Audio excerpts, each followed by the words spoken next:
সামনেই তো এক্সামের সিজন, বোর্ডের এক্সামের থেকে শুরু করে চাকরির এক্সাম সব কিছুই পরপর আছে।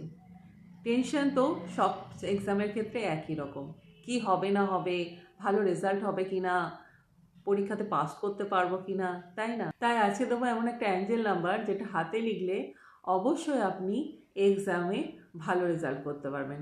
হ্যাঁ, তবে প্রিপারেশনও ঠিকঠাক নিতে হবে।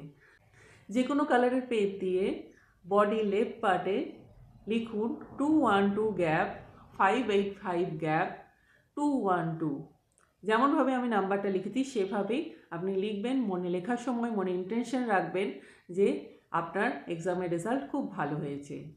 পরীক্ষার রেজাল্ট যতদিন না বেরোচ্ছে ততদিন পর্যন্ত এই নাম্বারটা লিখে যাবেন এবং দেখবেন কত ভালো আপনি রেজাল্ট পান।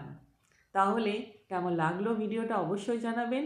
এরকম টিপস পেতে আমার চ্যানেলকে ফলো করুন এবং ভালো লাগলে লাইক শেয়ার কমেন্ট অবশ্যই করুন।